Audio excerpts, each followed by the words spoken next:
My name is Sarah Chase, and Rocky Chase and I are going to read Richard McCallum's story, Real Women Hunt Moose.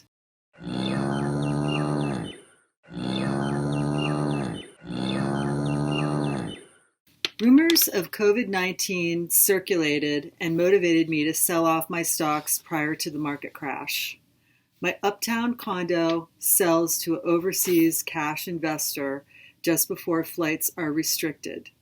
Surviving in the wilderness until the pandemic passes should be easy for me, as my previous stint in the Army conditioned me for physical and mental conquest. Being one of the first females trained by the Army to drive all types of vehicles, shoot rifles, and track humans, my confidence assures me of my success. After settling in at a live-off-the-land log cabin in the backwoods of Maine that I found online, my assessments of needs include hunting a moose for winter meat. I drive over to Portland, Maine, the closest city, to trade my Porsche for a truck. I pull into the Ford dealership. I've always heard that real men get their pickups from Ford, so I figure real women would go there too.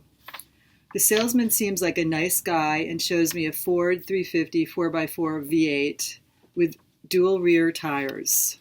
The only choice for moose hunting, he tells me. Good towing capacity for the trailer carrying the ATV and gear.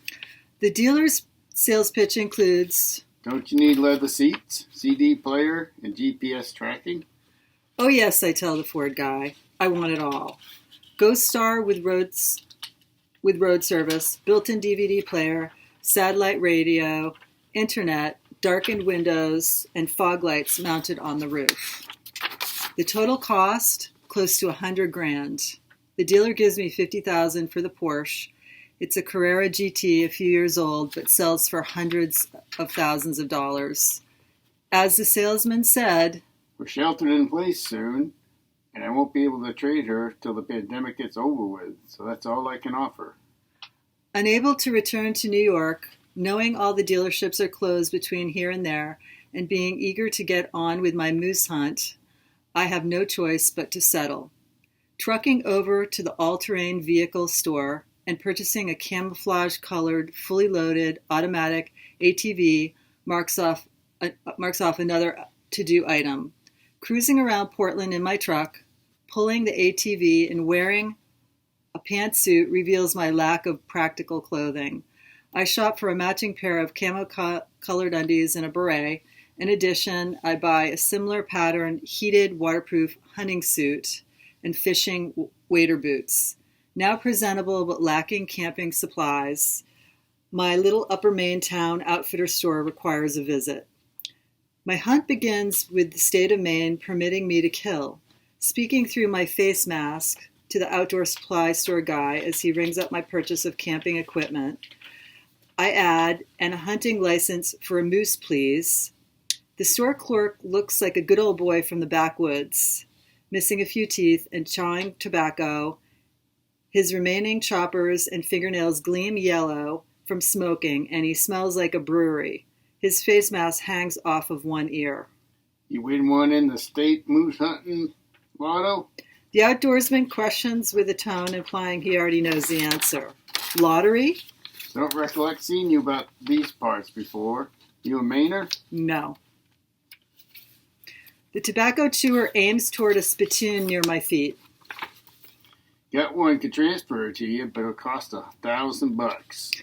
He hits the rim, and it oozes down both the inside and the outside of the container.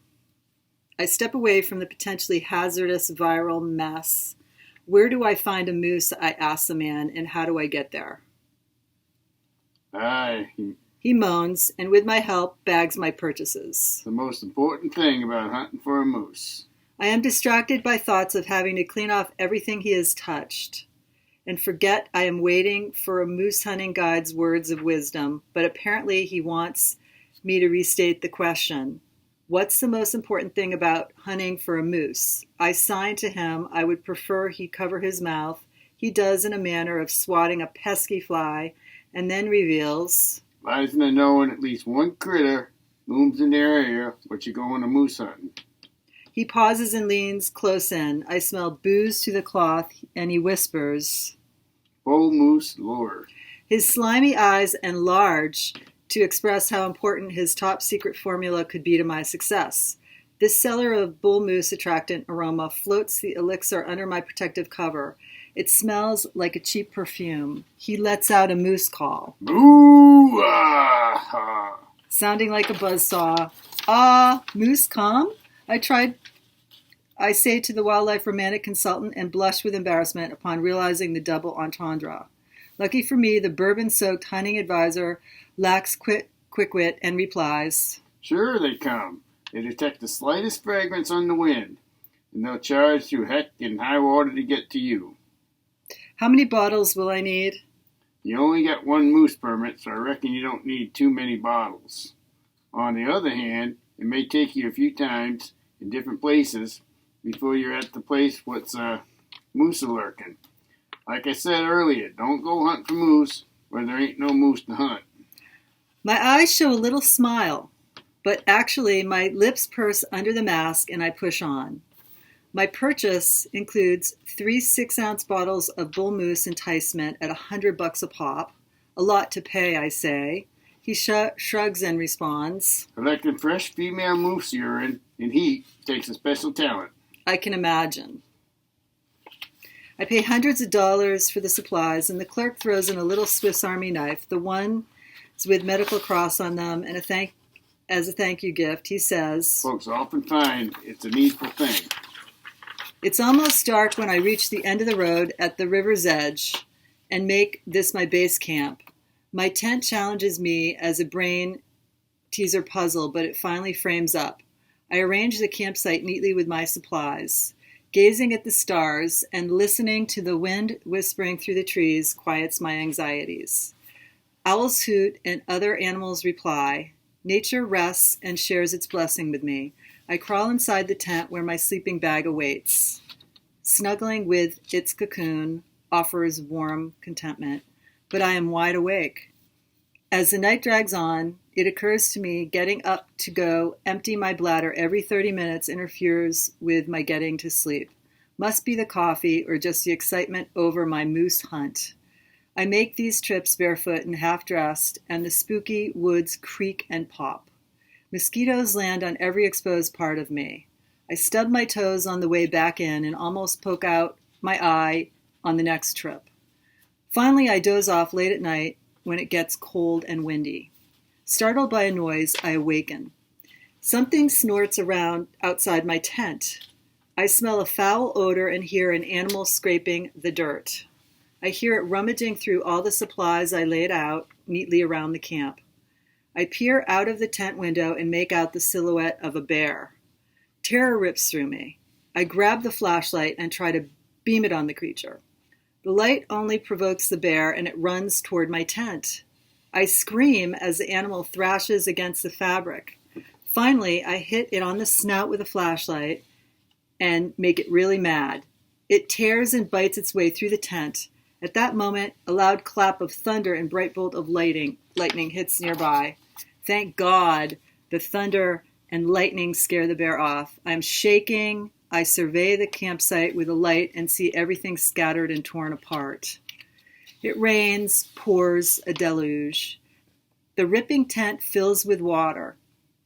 I grab what I can and run to the truck, slipping and stubbing every part of myself against rocks, branches, and roots. I'm cold, wet, hurting, fouled, and miserable. I slide into the cab and put on my stocking hat, my heated, waterproof bodysuit, and my fishing waders. Crying, I gaze into the black, flooded wilderness until I fall asleep. I awake with a start. The vehicle moves sideways. What the heck? Just pre-dawn, and now the river floods. The pickup gets pulled out into the current. Scrambling out of the window as the rear end smashes into the embankment, I get body slammed into the mud. Slipping and slouching my way to the trailer, my best effort succeeds in rolling off the ATV. Loading it with as much gear as possible and hopping on, I fumble but manage to get it started.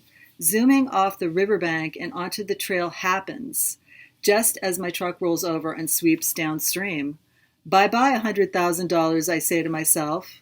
The terrain gets soggier and soggier along the swampy part of the river.